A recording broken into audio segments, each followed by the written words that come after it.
বিসমিল্লাহির রহমানির রহিম।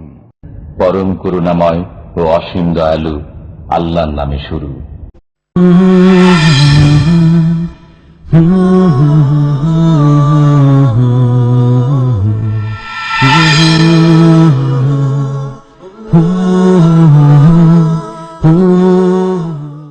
ومن أحسن قولا ممن دعا إلى الله وعمل صالحا وقال إنني من المسلمين.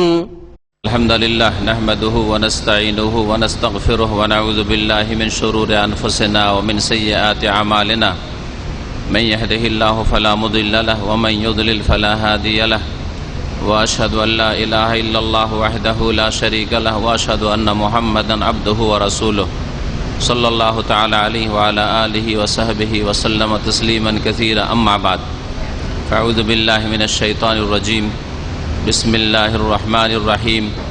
يا أيها المدثر قم فأنذر وربك فكبر وثيابك فطهر والرجز فاهجر ولا تمنن تستكثر ولربك فاصبر.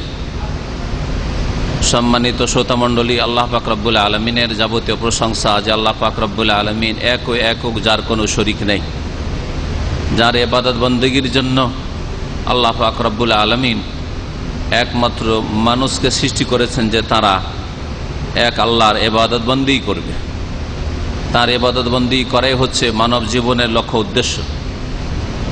সালাত এবং সালাম নাজিল হোক নবী মুহাম্মদ রাসূলুল্লাহ সাল্লাল্লাহু আলাইহি ওয়াসাল্লামের উপর, যার জীবনী চর্চা করা হচ্ছে ইবাদত, যার পুরো জীবনটাই হচ্ছে প্রত্যেক মানুষের জন্য উত্তম আদর্শ। রাসূলুল্লাহ সাল্লাল্লাহু আলাইহি ওয়াসাল্লামের জীবনী সম্পর্কে আমরা এই রমজান মাসে মাঝে মাঝে, যদিও প্রতিদিন সম্ভব হয়নি, আমরা আলোচনার চেষ্টা করেছি। এতে আমরা নবী করিম সাল্লাল্লাহু আলাইহি ওয়াসাল্লামের নবুয়ত প্রাপ্তির বছর, অর্থাৎ 40 বছর পার করে 41তম বছর তার বয়স পৌঁছেছে, এই সময় কালটা সম্পর্কে আলোচনা করছিলাম। রাসূলুল্লাহ সাল্লাল্লাহু আলাইহি ওয়াসাল্লাম রমজান মাসে 21শে রমজান সোমবারের দিন ছিল, আর সেই রাতটি ছিল 21-এর রাত, শবে কাদার, লাইলাতুল কাদার ছিল, কদরের রাত ছিল।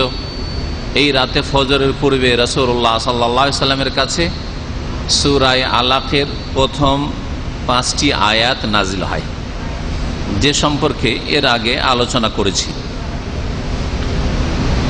আর তারপরে কয়েকদিনের জন্য ওহী বন্ধ হয়ে যায়, কয়েকদিনের জন্য ওহীটা বন্ধ হয়ে যায়। সেটা ছিল 21 রমজান থেকে শুরু করে শেষ রমজান পর্যন্ত। শাওয়াল মাসের চাঁদ উঠে গেলে প্রিয় নবী মুহাম্মদ রাসূলুল্লাহ সাল্লাল্লাহু আলাইহি ওয়াসাল্লাম হেরা পাহাড়ের গুহা থেকে আবার যখন ফিরেন, তখন আবার দ্বিতীয় পর্বে সূরা মুদাসসিরের প্রথম দিকের কয়েকটি আয়াত নাজিল হয়। নবী করিম সাল্লাল্লাহু আলাইহি ওয়াসাল্লামের প্রতি যে প্রথম ওহী হয়েছিল 21শে রমজান, সেটি ইংরেজি মাস হিসাবে 610 ঈসাই খ্রিস্টাব্দ অগাস্ট মাস ছিল, আর 10 তারিখ ছিল 10ই আগস্ট 610 ঈসাই। সেই সময় নবী করিম সাল্লাল্লাহু আলাইহি ওয়াসাল্লামের বয়স ছিল আরবি চাঁদের মাস হিসাবে 40 বছর 6 মাস 12 দিন, যেটা ইংরেজি মাস হিসাবে, ইংরেজি বছর হিসাবে একটু কম হবে। নবী করিম সাল্লাল্লাহু আলাইহি ওয়াসাল্লাম প্রথম তো এই সূরা আলাকের কয়েকটি আয়াত নাজিল হলো, আর তারপরে যে ঘটনাটি ঘটেছিল, ওয়ারাকা বিন নওফলের কাছে নিয়ে গেলেন খাদিজা রাদিয়াল্লাহু তাআলা আনহা, এই বিস্তারিত শুনিয়েছি। আর তারপর নবী করিম সাল্লাল্লাহু আলাইহি ওয়াসাল্লাম বাকি যে আর এই রমজানের কয়েকটা দিন ছিল, এই দিনগুলিও আবার ফিরে আসলেন হীরা পাহাড়ের গুহায়, জাবালে নূর যেটা আজকাল বলা হচ্ছে, এই নূর পাহাড় বা হীরা পাহাড়ের গুহায় আবার ফিরে আসলেন, আর ওখানে ইবাদত বন্দেগীতে নিজেকে মশগুল রাখলেন। যখন রমজান মাস শেষ হলো, নবী করিম সাল্লাল্লাহু আলাইহি ওয়াসাল্লাম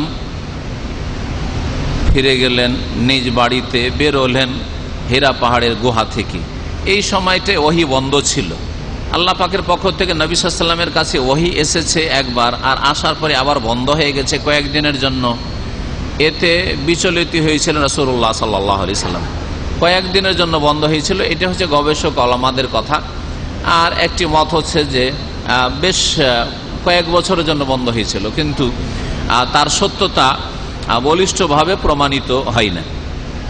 নবী করিম সাল্লাল্লাহু আলাইহি ওয়াসাল্লাম এই সময়গুলিতে একটু দুশ্চিন্তায় ছিলেন যে হইল কি, আবার এইরকম বন্ধ কেন হয়ে গেল, বিভিন্ন রকমের কল্পনা জল্পনা আর পেরেশানিতে ছিলেন।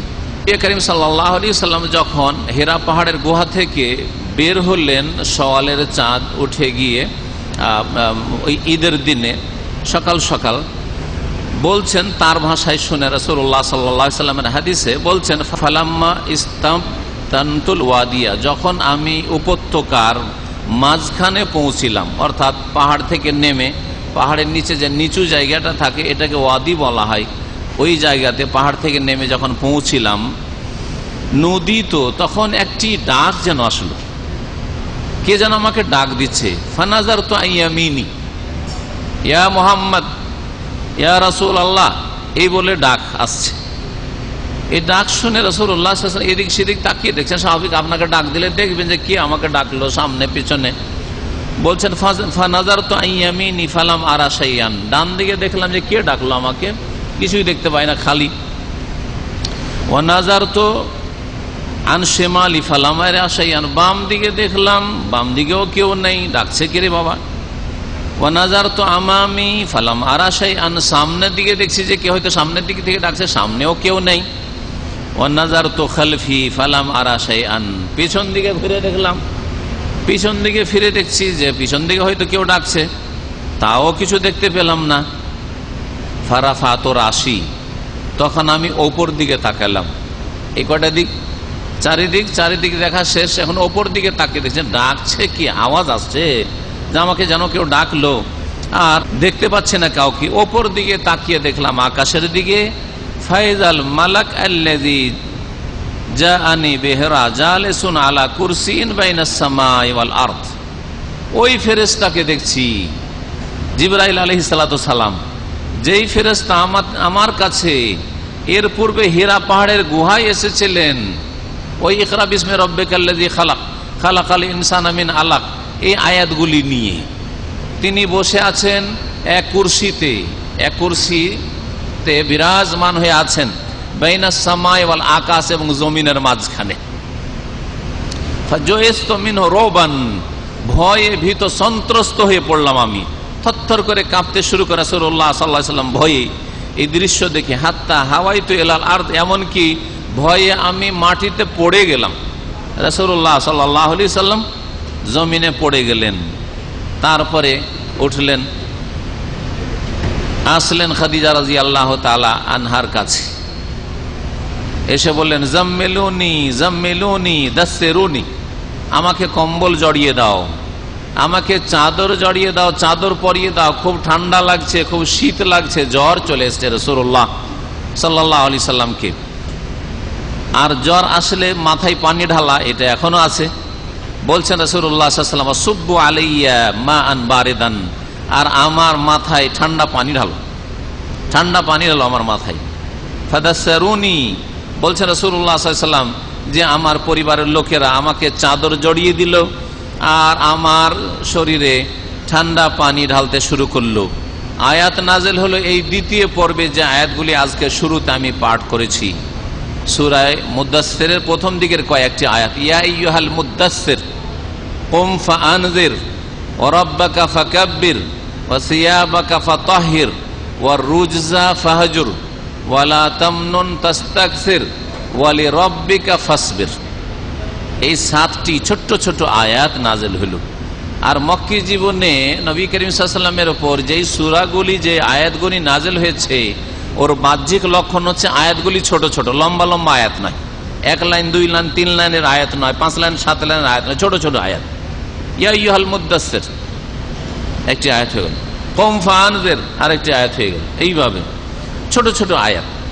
কারণ আরবরা জাহিলিয়াতের যুগে তারা কাব্য রচনায় বড় পণ্ডিত ছিলেন, আর কবিতার লাইন ছোট ছোটই হয়, আর তারপরে অল্প কথা বলায় অভ্যস্ত তার ছিল, যার ফলে কোরআনে কারীম ওই ভঙ্গিমাতে নাজিল হয়েছে যেই বাক ভঙ্গিমাতে আরবরা ওই ভাষাভাষীরা সহজে বুঝতে পারে। নতুন তরিকায় যদি বলা শুরু হয় তাহলে হয়তো তাদেরকে আজব লাগবে, আশ্চর্য লাগবে তাদেরকে, একটা দিক। দ্বিতীয় দিক হচ্ছে যে নবী সাল্লাল্লাহু আলাইহি ওয়াসাল্লামের প্রথম জীবনে, মক্কার জীবনে মাসলা মাসাইল, হুকুম আহকাম নাজিল হয়নি। আকীদার বিষয়, মৌলিক বিষয়গুলি দিন ইসলামের, এগুলির জন্য ছোট ছোট কথা, সংক্ষেপ কথা যথেষ্ট, ছোট ছোট করে কথা বলা যথেষ্ট। কিন্তু যখন মাসলা মাসাইল বয়ান করবেন, হুকুম আহকাম বয়ান করবেন, এটার হুকুমে এই, এটার বিষয় এই, তখন লম্বা কথার প্রয়োজন রয়েছে। তো মদিনা এসে যখন বিভিন্ন হুকুম আহকাম নাজিল হওয়া শুরু হলো, তখন লম্বা কথার প্রয়োজন। সুতরাং লম্বা আয়াতগুলি হচ্ছে মাদানী আয়াত, মানে মদিনায় নাজিল হয়েছে লম্বা সূরা বা লম্বা আয়াত, এগুলি নাজিল হয়েছে।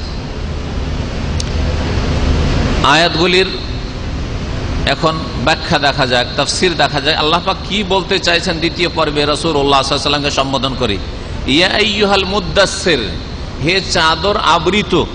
দেসারুন মানে হচ্ছে ওপরের কাপড়, আপনার শরীরের ওপরে যে কাপড়টা থাকে সব ওপরে, ওটা হচ্ছে দেসার। তো দেসার চাদরই ওপরে থাকে, যতই কাপড় পরেন চাদরটা ওপরে থাকে, গামছাটা ওপরে থাকে। তো হে চাদর আবৃত, কম ফাআনজির, দাঁড়াও আর এখন মানব জাতিকে সতর্ক সাবধান করো। আল্লাহর নাফরমানদেরকে, পাপিষ্ঠদেরকে, গুনাহগারদেরকে সতর্ক সাবধান করো। মুশরিকদেরকে, পৌত্তলিকদেরকে, মাজার পূজারীদেরকে, কবর পূজারীদেরকে, গায়রুল্লাহর পূজারীদেরকে, আল্লাহ ছাড়া যারা অন্যের পূজা করে তাদেরকে সতর্ক সাবধান করো। কারণ সবচেয়ে বড় অপরাধ হচ্ছে শিরক। ইন্না শিরকা লাযুলমুন আযীম, আল্লাহর সাথে অংশীদার করে দেওয়া কাউকে, এটা হচ্ছে সবচেয়ে বড় অপরাধ। সুতরাং প্রথম তাদেরকে সতর্ক করা হচ্ছে, আর এই অপরাধ থেকে সতর্ক করা হয়েছে। কারণ এই অপরাধ যদি থাকে তো কোনোদিন জান্নাত পাওয়া যাবে না, কোনোদিন জাহান্নাম থেকে রক্ষা পাওয়া যাবে, জাহান্নাম থেকে উদ্ধার পাওয়া যাবে না।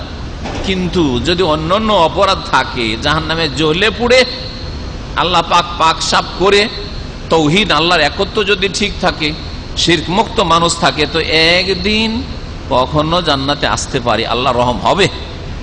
শিরকের অবস্থায় বড় শিরক করে মারা গেলে আল্লাহ কখনো জান্নাত দেবেন না।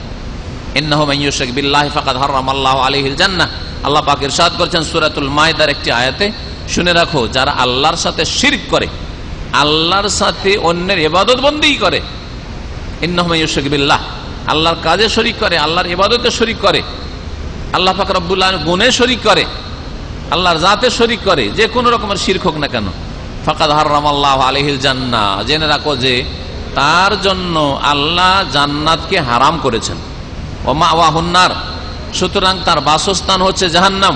ওয়া মা লিয-যালিমিনা মিন আনসার, আর এইরকম জালেমদের কোনো সাহায্যকারীও হবে না যে সুপারিশ করে কোনোদিন জান্নাতে নিয়ে আসতে পারবে। কখনো জাহান্নাম থেকে জান্নাতে মুশরিকদেরকে কেউ সুপারিশ করে নিয়ে আসতে পারবে না। ফামা তানফাহুম শাফাআতুশ শাফিঈন, এই সূরাতুল মুদ্দাসসিরের আরেকটি আয়াত আল্লাহ বলছেন যে কোন সুপারিশকারীর সুপারিশ কাজে আসবে না মুশরিকদের ক্ষেত্রে। আল্লাহ রাব্বুল আলামিন বলছেন, কুম, তুমি দাঁড়াও এখন, আর বিছানায় শুয়ে থাকা চলবে না, অসুস্থ থেকে বিছানায় পড়ে থাকা চলবে না, কম দাঁড়াও এখন, বিছানা থেকে উঠো। ফাআনজির, এবং সতর্ক সাবধান করো। ওয়া রাব্বাকা ফাকাব্বির, আর তোমার প্রতিপালকের, রবের যিনি তোমার পালনকর্তা, তার তুমি বড়ত্ব প্রকাশ করো, তার মহত্ব ঘোষণা করো, তার তাকবীর পাঠ করো। তিনি বড়, আল্লাহু আকবার, আল্লাহ সবচাইতে বড়। আপনার দেশ বড় না, আপনার নেতা বড় না, আপনার জন্মভূমি বড় না, আপনার মাতৃভূমি বড় না, আপনার কোনো কিছু বড় না, আল্লাহু আকবার, আল্লাহ সবচাইতে বড়। আমার দেশ মহান, এসব স্লোগান হচ্ছে জাহিলিয়াতের স্লোগান। জি, আমার জাতি মহান হচ্ছে, এগুলো জাহিলিয়াতের স্লোগান। ইসলামের স্লোগান হচ্ছে আল্লাহু আকবার, আল্লাহ সবচাইতে বড়। ওয়া রাব্বাকা ফাকাব্বির, তোমার রবের মহত্ব, বড়ত্ব ঘোষণা করো। ওয়া সিয়াবাকা ফাতাহির, আর তোমার কাপড়কে পবিত্র রাখো, কারণ আল্লাহর ইবাদত বন্দেগী করতে হবে। সুতরাং তোমার কাপড়কে পবিত্র রাখো। এই নয় যে কাপড় অপবিত্র ছিল রাসূলুল্লাহ সাল্লাল্লাহু আলাইহি ওয়াসাল্লামের, জরুরি নয়। আপনাকে যদি কেউ বলে যে আপনার কাপড়টা পাক পবিত্র রাখেন, তার মানে এই সবসময় বোঝায় না যে আপনার কাপড় নাপাকে আছে, যে আপনি ভুল বুঝে বসে থাকবেন যে আমার কাপড় কি নাপাক নাকি যে আমাকে এরকম বলেন। তো আল্লাহ রাব্বুল আলামিন সতর্ক করেছেন নবী করিম সাল্লাল্লাহু আলাইহি সাল্লামকে যে তোমার কাপড় চোপড় পোশাক পরিচ্ছদ যে লেবাস আছে শরীরে তা পাক পবিত্র রাখো, কারণ তোমাকে ইবাদত বন্দেগী করতে হবে, সালাত আদায় করতে হবে। ইসলামের প্রথম জীবনেই তাওহীদের পরে পরেই 2 ওয়াক্ত সালাত শুরু হয়ে গিয়েছিল। নবী করিম সাল্লাল্লাহু আলাইহি সাল্লাম সকাল বিকাল সালাত আদায় করতেন। এই আয়াতগুলির পরে কিছু আয়াত এমন নাজিল হলো যে আয়াতগুলি তো রয়েছে সকাল সন্ধ্যা তাসবিহ করো, সকাল সন্ধ্যা আল্লাহ পাক রব্বুল আলামিনের জিকির আজকার করো, ওয়াসাব্বিহ বিহামদি রাব্বিকা ক্বাবলা তুলুইশ শামসি ক্বাবলা গুরুবিহা ইত্যাদি। এই ধরনের যে আয়াতগুলি নাজিল হলো, নবী করিম সাল্লাল্লাহু আলাইহি ওয়াসাল্লাম সকাল বিকাল 2 ওয়াক্ত নামাজ পড়তেন, কিন্তু লুকিয়ে লুকিয়ে গোপনে। 3 বছর ধরে রাসূলুল্লাহ সাল্লাল্লাহু আলাইহি ওয়াসাল্লাম গোপনে সালাত আদায় করেছেন, গোপনে তিনি দাওয়াত দিয়েছেন। সমষ্টিগত দাওয়াত দিতে পারেননি, ব্যক্তি পর্যায়ে দাওয়াত দিয়েছেন। আজকে এই বিষয়গুলি শুধু আলোচনা করব। গোপনে দাওয়াত, ব্যক্তি পর্যায়ে দাওয়াত।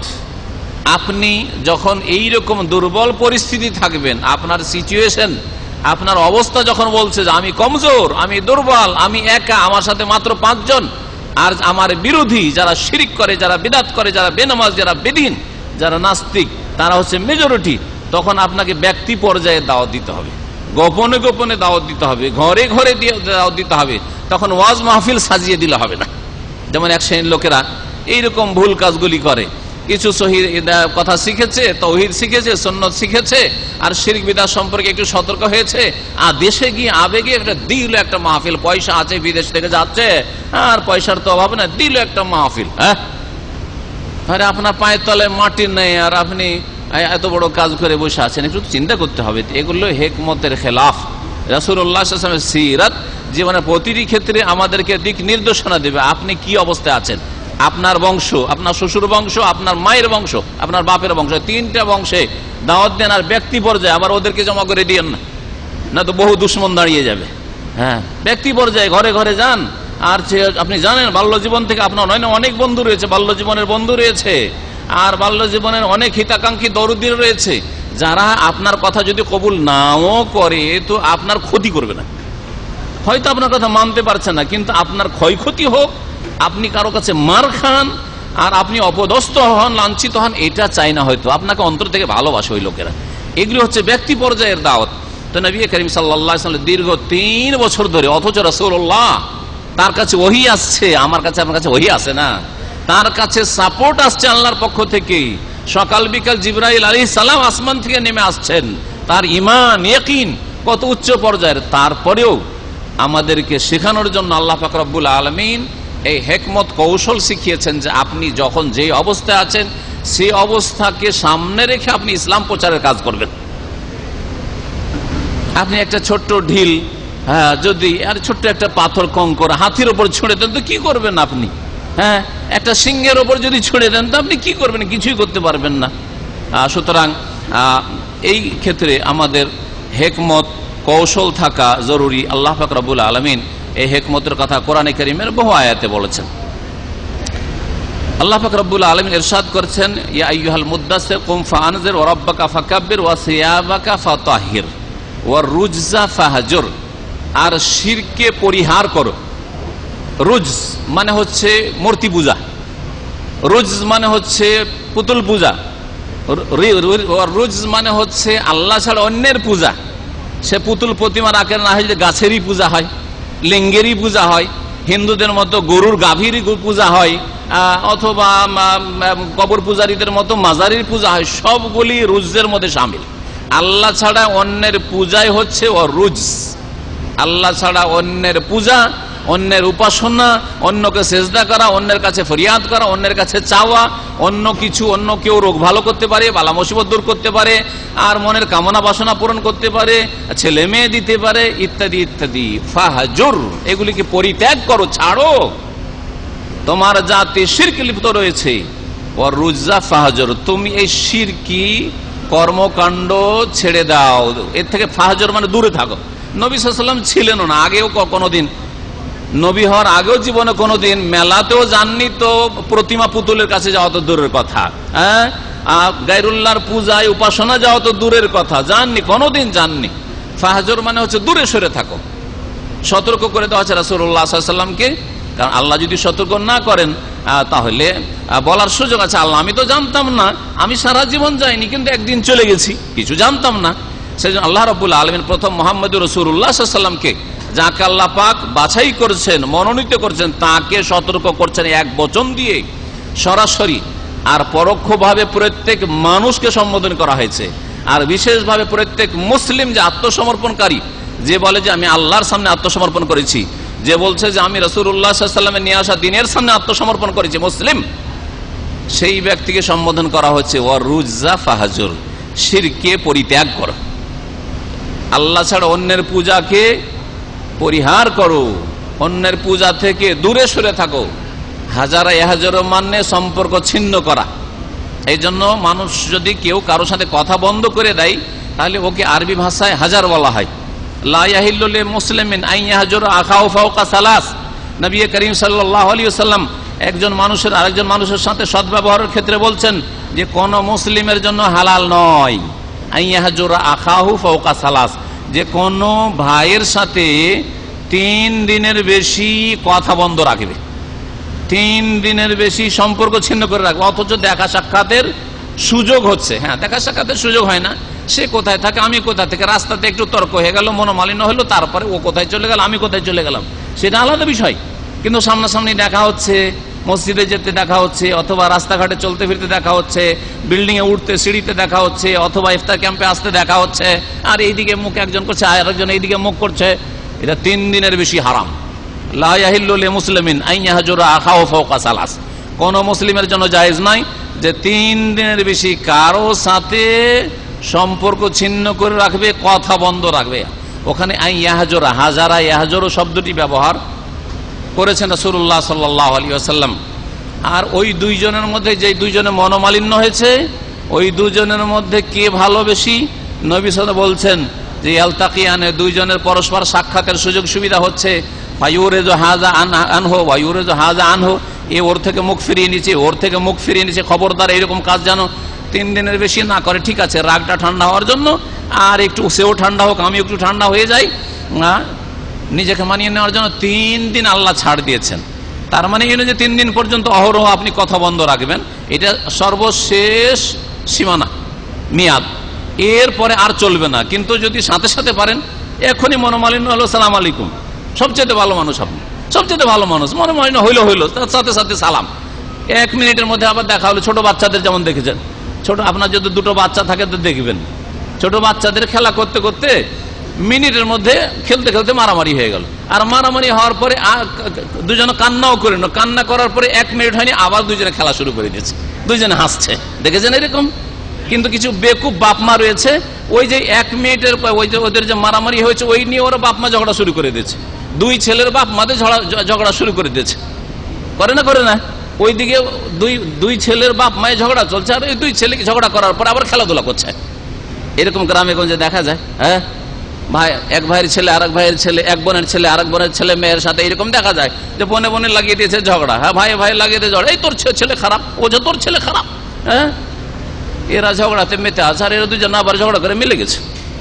তো আপনাকে ওই রকম হইতে হবে, কারণ ছোট বাচ্চা ইসলামের ফিতরাতের ওপর আছে, ছোট বাচ্চা ইসলামের প্রকৃতির ওপর আছে, যার উপর আল্লাহ পাক প্রত্যেক মানুষকে পয়দা করেন। কুল্লু মাউলুদিন ইউলাদু আলাল ফিতরা, প্রত্যেক শিশু জন্মায় ইসলামের নেচারের ওপর, আলা ফিতরাতুল ইসলাম, ইসলামের প্রকৃতির ওপর জন্মায়। এই জন্য ওদের মনে কালিমা নেই যে এক ঝগড়া হইলো, মারলো, একটু কান্না করে নিল, ব্যথা পেয়েছে বা মনটা খারাপ হয়েছে, আবার খেলতে শুরু করলো। ইসলামের ফিতরাতের ওপর আছে, এটা হচ্ছে আসল। সুতরাং আমাকেও আপনাকেও এইরকম মানিয়ে নিতে হবে, আর এর জন্য আমাকে আপনাকে পরিশ্রম করতে হবে, নিজের নাফসের সাথে মুজাহাদা করতে হবে। যেই মুজাহাদা, প্রচেষ্টা চালানো, আল্লাহ মুজাহাদার কথা কোরআনে কারীমে বহু জায়গায় বলেছেন। জেহাদ শব্দ আসলে শুধু অস্ত্র না, অস্ত্র জেহাদ নাই, আপনার নাফসের সাথে জেহাদ। যাক, মনকে মানিয়ে নেবো, ও কষ্ট দিয়েছে, গাল দিয়েছে, আমি আবার সালাম দিয়ে দেবো, এই হচ্ছে নাফসের সাথে মুজাহাদা। এই নাফসের সাথে মুজাহাদা করতে পারছেন না, ঘুম যখন চেপে যাচ্ছে তখন নাফসের সাথে মুজাহাদা, জিহাদ করতে পারছেন না, যে না ঘুমকে বাদ দেবো, আমি নামাজ পড়বো, লাফিয়ে উঠি, করতে পারছেন না। আর আপনি বড় বড় কথা বললে হবে?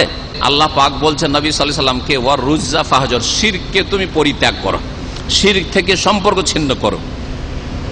ওয়ালা তামনুন তাস্তাকসির, আর তুমি কারো ওপর অনগ্রহ করে বেশির আকাঙ্ক্ষা করিও না। কত চমৎকার কথা। অধিকাংশ মানুষের স্বভাব হচ্ছে যে কাউকে যদি কিছু দেন তো ওর চাইতে বেশি বেনিফিট চান আপনি।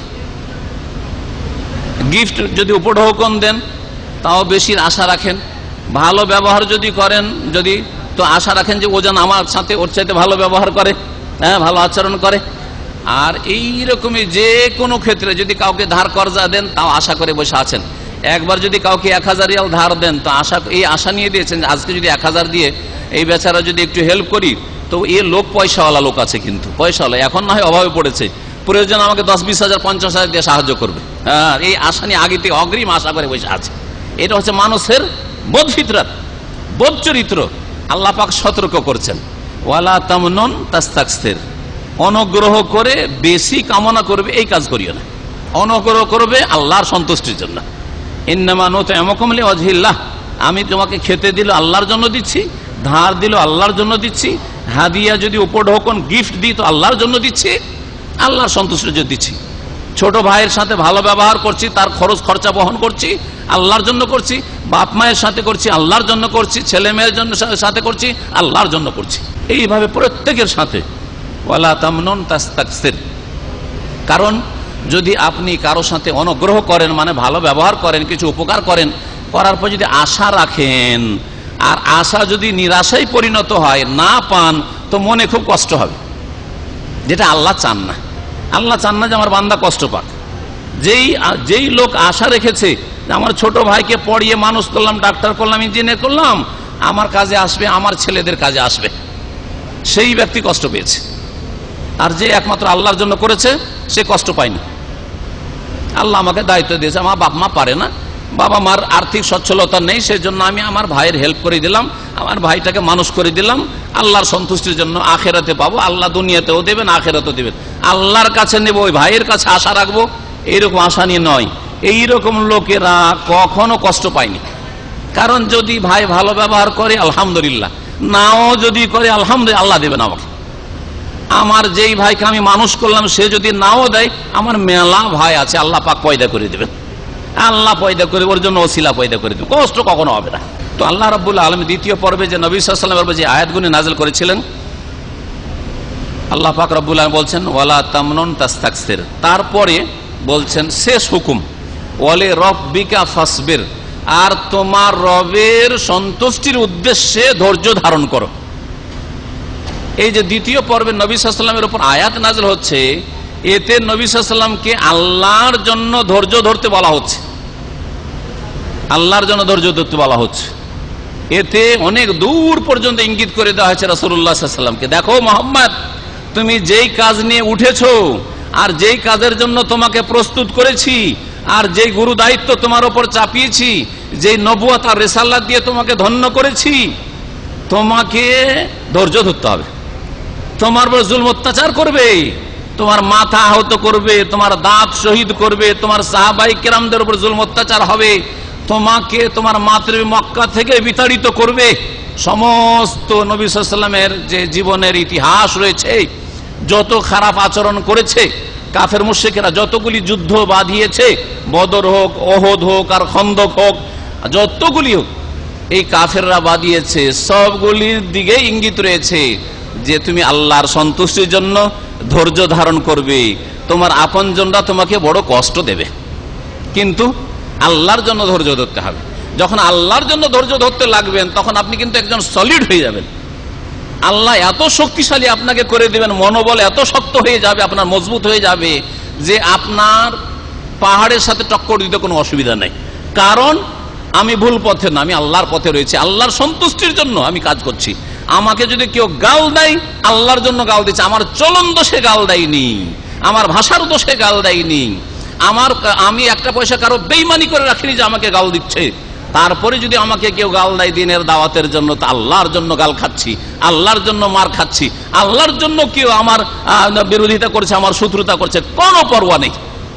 এইদিকে ইঙ্গিত করা হয়েছে ওয়ালি রব্বিকা ফাসবির, রবের জন্য ধৈর্য ধারণ করো। সুতরাং যারা দিনের দাওয়াতে কাজ করছেন বা করবেন তারা মনে রাখেন যে ওয়ালি রব্বিকা ফাসবির, রবের জন্য ধৈর্য ধরতে হবে। আপনার চলন দোষে যেন গাল না খান। একটা পয়সা কারো বেইমানি, টাকা পয়সা ধার নিবেন না, আর নিলে হাত ভারী করবেন না। ওয়াদা করেছেন ওয়াদার আগে দিয়ে চলে আসবেন। কারো সাথে ব্যবহার খারাপ করবেন না। আর তারপরে কেউ যদি গাল দেয় আমার তৌহিদের জন্য, আমার সুন্নতের জন্য, আমার শিরক মুক্ত হওয়ার জন্য, শিরকের বিরুদ্ধে বলার জন্য, বিদাতের বিরুদ্ধে বলার জন্য, বেনামাজিদের সম্পর্কে বলার জন্য ইত্যাদি ইত্যাদি, তাহলে কোনো যায় আসে না। ওয়ালি রব্বিকা ফাসবির, রবের জন্য ধৈর্য ধারণ করো, রবের জন্য ধৈর্য ধারণ করো। আল্লাহ রাব্বুল আলামিন এই 7টি আয়াত যে সূরাতুল মুদ্দাসসিরে নাযিল করলেন দ্বিতীয় পর্বে নবী করিম সাল্লাল্লাহু আলাইহি সাল্লামের উপর, এতে 2 রকমের দায়িত্ব রয়েছে। 2 রকমের, গভীরভাবে যদি চিন্তা করেন এই আয়াতগুলি তাফসিরে, তো 2 রকমের দায়িত্ব রয়েছে। একটা দায়িত্ব হচ্ছে প্রথম দ্বিতীয় আয়াতে বলা হয়েছে ইয়া আইয়ুহাল মুদ্দাসসির কুম ফানজির। প্রথম দায়িত্ব হচ্ছে যে তোমার কাছে আমার বাণী আসতে যাচ্ছে, কোরআনে কারীম নাযিল হতে যাচ্ছে, আসমানি সিলেবাস আসছে, আর তুমি হচ্ছে রাসূল, দূত। সুতরাং তুমি মানব জাতিকে সুন্দরভাবে পৌঁছে দাও আর সতর্ক সাবধান করে দাও। যারা আল্লাহর নাফরমানি করবে, বিরুদ্ধাচরণ করবে, কোরআনের বিধানের বাস্তবায়ন করবে না, বিশ্বাস করবে না, লা ইলাহা ইল্লাল্লাহর স্বীকার করবে না, লা ইলাহা ইল্লাল্লাহর প্রতি বিশ্বাস করবে না, লা ইলাহা ইল্লাল্লাহর বাস্তবায়ন করবে না, মুহাম্মদুর রাসূলুল্লাহর বাস্তবায়ন করবে না, তাদেরকে সতর্ক সাবধান করে দাও। তাদের জন্য দুনিয়া আখিরাতে আল্লাহর আযাব রয়েছে।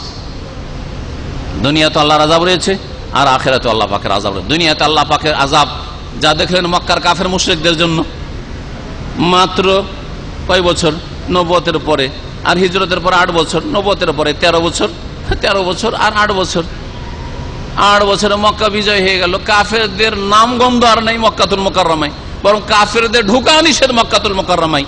ইন্নামাল মুশরিকুনা নাজাসুন ফালা ইয়াকরাবুল মাসজিদাল হারাম বাদা আমিম হাযা। এই হচ্ছে লাঞ্ছনা আর আযাব আল্লাহ পাকের নিশ্চিহ্ন করে দিন আল্লাহ পাক রব্বুল আলামিন কয়েক বছরের মধ্যে।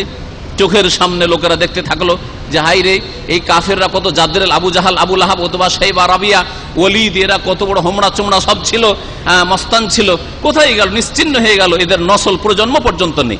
লেজ কাটা মাদর সব, সব লেজ কাটা হয়ে গেছে। আবতার, এরাই হচ্ছে আবতার। আর আখিরাতের আযাব, জাহান্নামের আযাব প্রস্তুত হয়ে রয়েছে। ওইদাতিল কাফের, কাফের মুশরিকদের আল্লাহ পাক তৈরি করে রেখেছেন। এই হচ্ছে একটি নির্দেশ নবী সাল্লাল্লাহু আলাইহি সাল্লামকে, যে তুমি এখন আর বসে থাকলে হবে না, ঘরে ঘরে যাও আর লোকজনের কাছে যাও আর ইসলামের দাওয়াত দাও, সতর্ক সাবধান করো। দ্বিতীয় দায়িত্ব হচ্ছে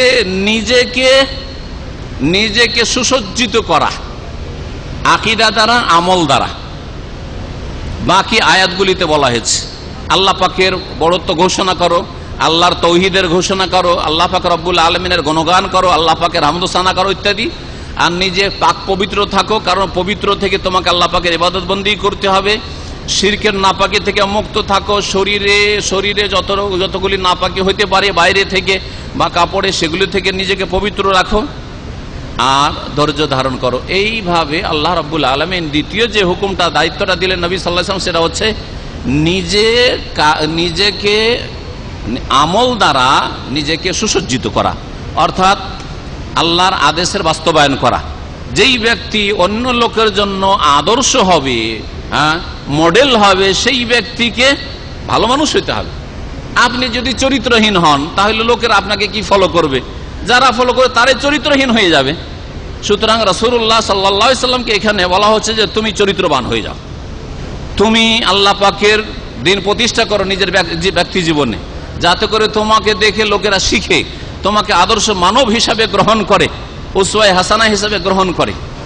এই দুটি আদেশ নবী করিম সাল্লাল্লাহু আলাইহি সাল্লামকে দেওয়া হলো। নবী করিম সাল্লাল্লাহু আলাইহি সাল্লামের উপর যখন এই আয়াতগুলি নাযিল হয়ে গেল, আরব জাতি, মক্কার মুশরিকেরা, নবীর বংশের লোক কুরাইশরা, এরা ছিল সব অশিক্ষিত মানুষ, কোনো শিক্ষা দীক্ষা নেই, লেখাপড়াও নেই, আর তেমন কোনো সভ্যতাও ছিল না। রোমানদের মতো সভ্যতা, পারস্যদের মতো সভ্যতা ছিল না।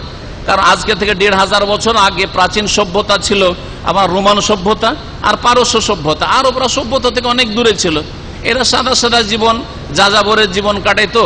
এইদিকে ছাগল চড়ানো, আর না হলে উঁট চড়ানো, আর ওই ছাগলের দুধ আর উঁটের দুধ অথবা গোস্ত খাওয়া, এই ছিল তাদের জীবনযাপন।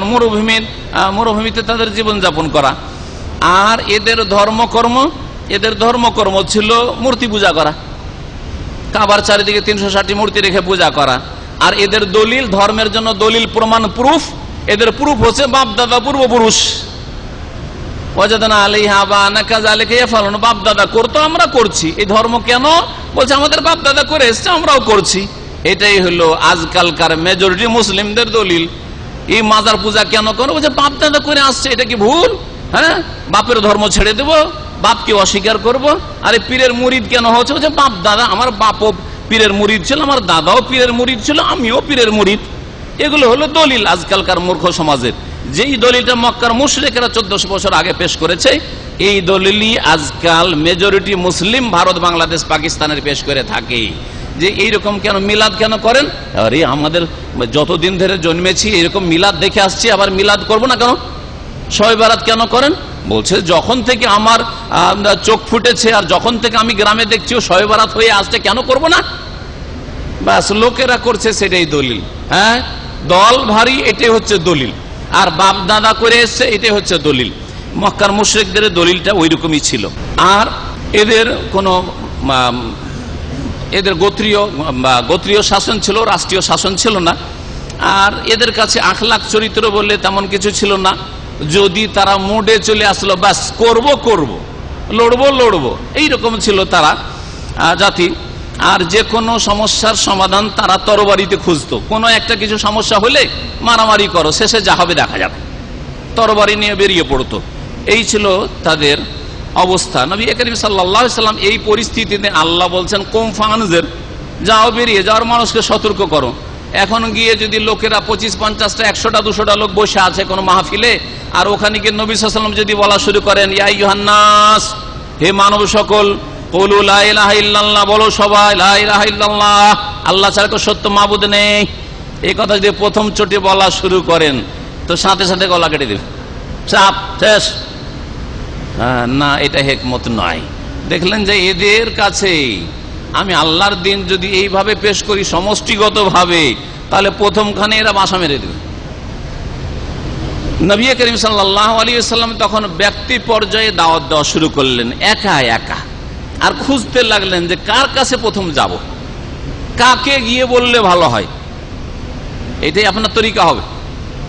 আপনি আপনার গ্রামে যখন সহি আকীদা নিয়ে যাবেন, শিরক বিদআত মুক্ত ইসলাম সৌদি আরব থেকে নিয়ে যাবেন, এখানকার সহি জ্ঞান ইসলাম যখন নিয়ে যাবেন, তৌহিদ নিয়ে যাবেন, যেই তৌহিদের উপর, যে সুন্নতের উপর রাসূলুল্লাহ সাল্লাল্লাহু আলাইহি সাল্লাম আরব জাতিকে ছেড়ে গেছেন, এখানে আসল ইসলাম নেই। আর আসল ইসলাম ভারতে আর বাংলাদেশে নাকি?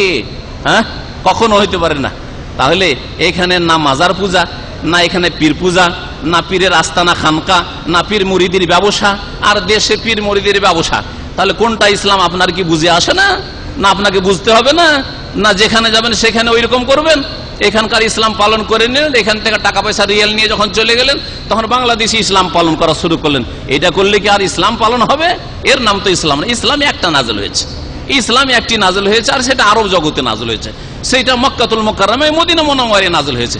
সুতরাং এখান থেকে আপনাকে সহি ইসলাম নিয়ে যেতে হবে।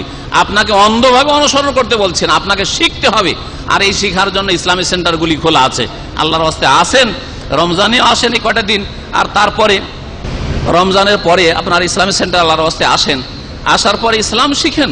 আপনাকে জবাব দিতে হবে কাল কিয়ামতে, যদি যেদিক থেকে বৃষ্টি ওইদিকে ছাতা ধরেন। হ্যাঁ, যে সৌদি আরব আছি, সৌদি আরবের মতো ইসলাম পালন করি, আর বাংলাদেশে গেলে বাংলাদেশের বৃষ্টি অন্য দিক থেকে, তখন ওইদিকে ছাতা ধরে নেব। তো এইরকম হইলে হবে না, এইরকম সুবিধাবাদী মুসলিম হইলে হবে না। রাসূলুল্লাহ সাল্লাল্লাহু আলাইহি ওয়াসাল্লাম ব্যক্তি পর্যায়ে দাওয়াত দেওয়া শুরু করেন। আপনিও গিয়ে ব্যক্তি পর্যায়ে আপনার ঘনিষ্ঠ বন্ধু, আপনার সবচেয়ে প্রিয়জন, আপনার স্ত্রী, আপনার সবচেয়ে শ্রদ্ধাভাজন, আপনার বাপ মা, এগুলো থেকে শুরু করবেন। আপনি খুব শ্রদ্ধা করেন আপনার শাশুড়ি মাকে, আপনার শ্বশুরকে, আপনি গিয়ে তাদেরকে দাওয়াত দেবেন। আপনি খুব ভালোবাসেন আপনার মামাকে, আপনার নানাকে, আপনার নানিকে, আপনার দাদাকে, আপনার দাদিকে, তারা বেঁচে আছেন, তাদেরকে দাওয়াত দেবেন। এগুলো থেকে আপনাকে শুরু করতে হবে। নবী করিম সাল্লাল্লাহু আলাইহি সাল্লাম এইভাবেই তার প্রথম ইসলামের দাওয়াত শুরু করেছিলেন। প্রথম চোটে যারা ইসলাম গ্রহণ করেছিলেন তাদের কথা আজকে আপনাদের সামনে এই অল্প সময় বয়ান করব। নবী করিম সাল্লাল্লাহু আলাইহি ওয়াসাল্লাম ওই হীরা পাহাড়ের গুহা থেকে যে আসলেন শাওয়াল মাসের প্রথম তারিখে ঈদের দিনে, ওই দিনে এসেই পৌঁছিলেন নিজের বিবির কাছে, খাদিজা রাদিয়াল্লাহু তাআলা আনহা। তার কাছে স্বাভাবিক, খাদিজা রাদিয়াল্লাহু তাআলা আনহার কাছে যখন প্রথম পৌঁছিলেন, আর খাদিজা রাদিয়াল্লাহু তাআলা আনহা রাসূলুল্লাহ সাল্লাল্লাহু আলাইহি ওয়াসাল্লাম সম্পর্কে আরো অনেক কিছুই জানতেন, বেশ কিছু যেগুলি পূর্বাভাস ছিল, যেগুলি লক্ষণ ছিল, সেগুলি তিনি অবলোকন করেছেন, দেখেছেন, জেনেছেন কাছে থেকে। নিজের স্বামী হিসাবে তিনিও মানসিক দিক থেকে প্রস্তুত ছিলেন যে আমার স্বামী যা বলবে সেটাই ঠিক, কারণ আমার স্বামীর মধ্যে কোনো খারাপ দোষ ত্রুটি আমি কোনোদিন দেখি নাই। প্রথম গিয়ে রাসূলুল্লাহ সাল্লাল্লাহু আলাইহি ওয়াসাল্লাম নিজ স্ত্রীকেই দাওয়াত দিয়েছিলেন, খাদিজা রাদিয়াল্লাহু তাআলা আনহাকে, আর তিনি সর্বপ্রথম ব্যক্তি যিনি ইসলাম গ্রহণ করেছেন। যদিও বলা হয়েছে অন্যান্যদের নাম, কিন্তু মনে রাখবেন যে সর্বপ্রথম সকলের মধ্যে প্রথম ইসলাম গ্রহণ করেছেন খাদিজা রাদিয়াল্লাহু তাআলা আনহা। এই বৈশিষ্ট্য হাসিল হয়েছে নারী জাতিকে। সুতরাং নারী জাতিকে কখনো অবহেলা করবেন না, নারী জাতিকে কখনো তুচ্ছ মনে করবেন না, নারী জাতিকে কখনো আপনি খাটো করে দেখবেন না, নারীরা জাতিকে শুধু ভোগের সামগ্রী মনে করবেন না, নারী জাতির কখনো নির্যাতন করবেন না। বোনদের জমি জায়গা দেওয়ার ক্ষেত্রে হক নেই, ফুফুদের খালাদের জমি জায়গার হক দেওয়ার ক্ষেত্রে নেই, তখন দেবেন না আপনি। হ্যাঁ, নারীদেরকে লেখাপড়া করিয়ে বাইরে পাঠিয়ে দেওয়া, বিদেশে একাই পাঠিয়ে দেওয়া, ওই হারাম নাজায়েজ কাজগুলি করতে পারছেন। আর আল্লাহ যে ফরজ করেছেন যে তুমি যেমন ভাগ নেবে বাপের ধন সম্পদে ভিটে মাটিতে, তেমনি তোমার আপন বোন বুঝে আছে, বোনদেরও তো ভিটে মাটিতে ভাগ আছে। এগুলো কোনো আমাদের মুসলিমরা আদায় করেন না। কি করে জান্নাত পাবে? শুধু নামাজ পড়ে জান্নাত পাওয়া যাবে? যে বোনের হক মেরে থাকেন। আমাদের দেশের মানুষরা কি জানে যে ভিটে মাটিটাতেও বোনের হক আছে? শহরে ঢাকা সিটিতে মাত্র 1 কাঠা জমি আছে, ওখানেও আপনার বোনের হক আছে। এটা কি জানা আছে? আপনার বাপের নামে যদি থাকে, আপনার মায়ের নামে যদি থাকে, তো আপনার যেমন হক আছে একটা দোকানে, মাত্র একটা দোকান আপনার বাপ ছেড়ে গেছে, আপনার বোনগুলিরও ওতে হক আছে। যদি আপনার অর্ধেক, আপনার ডবল, দ্বিগুণ, আর তার 1 গুণ, কিন্তু তাদেরও হক আছে। এই কথাগুলি জানেও না আমাদের দেশের মুসলিম, আমল করা তো দূরের কথা। আমি তো মনে করি যে এই পরিবেশে আমি মানুষ হয়েছি, আমাদের দেশের লোকেরা যদি নামাজ রোজাতেও পাশ করে নাই জান্নাতে যাওয়ার জন্য, হজ যাকাতেও পাশ করে নাই, কিন্তু যখন বোনের হকের বিষয় আসবে, মেয়েদের হকের বিষয় আসবে, যে মেয়েরাকে কেন বঞ্চিত করেছো, তখন এই মেয়ের বাপদেরকে আর বোনদের ভাইদেরকে জাহান্নামে যেতে হবে, এতে সন্দেহ নেই, এতে সন্দেহ নেই। আমি হাজারে একটি খুঁজে পাই না পরিবার, আমি দীর্ঘদিন দাওয়াতের কাজ করি, আর আমি খোঁজার চেষ্টা করি যে দেখি হাজারে একটা পরিবার কি পাওয়া যাচ্ছে যে পাই পাই করে বোনকে হিসাব নিকাশ সব বুঝিয়ে দিয়েছে। জমি, ক্ষেত খামারের জমি, তারপরে ভিটে মাটির জমি, শহরের জমি, সিটির জমি, দেশ বিদেশে যত ব্যাংকে অ্যাকাউন্ট আছে আর টাকা আছে বাপের, সবগুলি থেকে হিসাব পাই পাই করে বুঝিয়ে দিয়েছে। এইরকম লোক খুঁজে পাওয়া যায় না আমাদের সমাজে। যদি তাই হয় তাহলে কি করে জান্নাত পাওয়া যাবে? আল্লাহর হক নষ্ট করলে আল্লাহ মাফ করতে পারেন, কিন্তু আল্লাহর বান্দার মানুষের হক নষ্ট করলে যতক্ষণ না মাফ করবে তারা খালেস অন্তর থেকে, ততক্ষণ তো মাফ হয় নাই। তো আপনাদের জানা আছে, তারপরে কেন এইভাবে হক মারছেন? সর্বপ্রথম ইসলাম গ্রহণ করেছেন খাদিজা রাদিয়াল্লাহু তাআলা আনহা। তারপরে দ্বিতীয় ব্যক্তি যিনি ইসলাম গ্রহণ করেন তিনি হচ্ছেন আবু বকর সিদ্দিক রাদিয়াল্লাহু তাআলা আনহু, যার নাম ছিল আব্দুল্লাহ। আবু বকর সিদ্দিক রাদিয়াল্লাহু তাআলা, আবু বকর সিদ্দিক রাদিয়াল্লাহু তাআলা রাসূলুল্লাহ সাল্লাল্লাহু আলাইহি ওয়াসাল্লামের মাত্র 2 বছরের ছোট ছিলেন, আর একেবারে বাল্য জীবনের অন্তরঙ্গ বন্ধু ছিলেন। আর সব একজন মানুষ মনের কথা হয় স্ত্রীকে বলে, আর না হলে ঘনিষ্ঠ বন্ধু, যদি অন্তরঙ্গ বন্ধু থাকে তাকেও অনেক কথা বলে, ভূতের কথা। রাসূলুল্লাহ সাল্লাল্লাহু আলাইহি ওয়াসাল্লাম ব্যক্তি পর্যায়ে গিয়ে আবু বকরকে দাওয়াত দিলেন যে আবু বকর, আমার কাছে ওহী এসছে, আর আল্লাহ আমাকে হুকুম করেছেন কুমফা আনজের, মানুষকে সতর্ক করো শিরক থেকে, কুফরি থেকে, এক আল্লাহর দিনের তোমাকে দাওয়াত দিচ্ছি। আবু বকর সিদ্দিক রাদিয়াল্লাহু তাআলা আনহু কালিমা পড়ে ইসলাম গ্রহণ করলেন দ্বিতীয় পর্বে। তৃতীয় পর্বে যিনি ইসলাম গ্রহণ করলেন তিনি হচ্ছেন বালক আলী ইবনে আবি তালিব, রাসূলুল্লাহ সাল্লাল্লাহু আলাইহি সাল্লামের চাচাতো ভাই, এবং পরবর্তীকালে তিনি জামাইও হন। ফাতেমা রাদিয়াল্লাহু তাআলা আনহার বিয়ে দেন এই আলীর সাথে রাদিয়াল্লাহু আনহু। তার বয়স মাত্র 10 বছর ছিল, মাত্র 10 বছর বয়স ছিল। ওই সময় রাসূলুল্লাহ সাল্লাল্লাহু আলাইহি সাল্লাম নবী হয়ে আসেন, তখন দাওয়াত দেন এই ছেলেকে। আর এই আলী রাসূলুল্লাহ সাল্লাল্লাহু আলাইহি ওয়াসাল্লাম বাড়িতেই লালিত পালিত হতো, চাচার বোঝা অনেক বেশি ছিল। লিখছেন যারা সিরাতের লেখক তারা যে এই আলীরা ভাই বোন অনেক বেশি, আর তার বাবা আবু তালেব খুব দুর্বল মানুষ ছিলেন আর্থিক দিক থেকে। সুতরাং আব্বাস যে রাসূলুল্লাহ সাল্লাল্লাহু আলাইহি ওয়াসাল্লামের চাচা, তিনি বললেন যে দেখো আমি একটা আবু তালেবের ছেলে জাফরকে নিয়ে নিচ্ছি। নবী সাল্লাল্লাহু আলাইহি ওয়াসাল্লাম বললেন যে তাহলে চাচা আমি তাহলে আলীকে নিয়ে নিই, আলীর ভরণ পোষণের দায়িত্ব আমার উপরে থাকলো। আর নিজের বাড়িতেই রাখতেন। আর ছেলের মতো এই আলী মানুষ হইতেন রাসূলুল্লাহ সাল্লাল্লাহু আলাইহি ওয়াসাল্লামের বাড়িতে। আর সুতরাং রাসূলুল্লাহ তৃতীয় পর্যায়ে আলী রাদিয়াল্লাহু তাআলা আনহুকে দাওয়াত দিলেন, তিনিও ইসলাম গ্রহণ করলেন। চতুর্থ পর্বে যিনি ইসলাম গ্রহণ করেন তিনি রাসূলুল্লাহ সাল্লাল্লাহু আলাইহি ওয়াসাল্লামের গোলাম দাস, আজাদ করেছেন রাসূলুল্লাহ সাল্লাল্লাহু আলাইহি ওয়াসাল্লাম যায়েদ ইবনে হারেসা। এই যায়েদ ইবনে হারেসার ঘটনা বলা হয়েছে জাহিলিয়াতের যুগে তাকে বন্দী করে নিয়ে চলে এসেছিল কিছু কাফের মুশরিকরা, আর নিয়ে আসার পরে বিক্রি করে দিয়েছিল। তাকে কিনে নিয়েছিল হাকিম বিন হিজাম, খাদিজা রাদিয়াল্লাহু তাআলা আনহার বোনের ছেলে, ভাতিজা। তারপরে ফুফু খাদিজাকে, নবী সাল্লাল্লাহু আলাইহি ওয়াসাল্লামের বিবি খাদিজা রাদিয়াল্লাহু তাআলা আনহাকে দান করে দিয়েছিলেন উপঢৌকনে। রাসূলুল্লাহ সাল্লাল্লাহু আলাইহি ওয়াসাল্লামকে পরে খাদিজা রাদিয়াল্লাহু তাআলা আনহা এই যায়েদকে দান করে দিয়েছে, ইয়া রাসূলুল্লাহ এটা আপনার খাদেম হিসেবে আপনাকে আমি গিফট করলাম।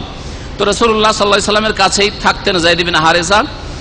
শুনতে পেলেন যায়েদ ইবনে হারেসার বাপেরা, বাপ চাচারা যে ওকে মক্কায় কেউ ধরে নিয়ে চলে গেছে আর বিক্রি করে দিয়েছে, আর মুহাম্মদ রাসূলুল্লাহ সাল্লাল্লাহু আলাইহি ওয়াসাল্লামের বাড়িতে উনি আছেন। বাপ চাচারা সবাই আসলেন যে আমাদের ছেলেকে আমরা ফিরিয়ে নিয়ে যাব। রাসূলুল্লাহ সাল্লাল্লাহু আলাইহি ওয়াসাল্লাম তখন যায়েদকে ডাকলেন, আর ডাকার পরে বললেন যে দেখো যায়েদ, এখন তোমার বাপ এসেছে, তোমার চাচা এসেছে তোমাকে নিয়ে যাওয়ার জন্য। অবৈধভাবে তোমাকে মার্কেটে নিয়ে এসে বিক্রি করেছে, আর অন্যরা কিনেছে, আমাকে উপঢৌকন দেওয়া হয়েছে আমার স্ত্রীর তরফ থেকে। তুমি যদি চাও যে চলে যাও বাপ চাচার সাথে চলে যেতে পারো, আর তুমি যদি মনে করো যে আমার এখানে থাকবো তাহলে সসম্মানে তুমি থাকতে পারো। যায়েদ ইবনে হারেসা রাসূলুল্লাহ সাল্লাল্লাহু আলাইহি ওয়াসাল্লামের ব্যবহারে এত মুগ্ধ ছিলেন যে বললেন ইয়া রাসূলুল্লাহ আপনাকে ছেড়ে আমি যাব না। বাপ চাচাকে ফিরিয়ে পাঠিয়ে দিলেন, বলছে আমি আমার বাপ চাচার সাথে যাব না, রাসূলুল্লাহ সাল্লাল্লাহু আলাইহি ওয়াসাল্লামের সাথে তিনি থেকে গিয়েছে। এই ছিল রাসূলুল্লাহ সাল্লাল্লাহু আলাইহি ওয়াসাল্লামের উত্তম চরিত্র।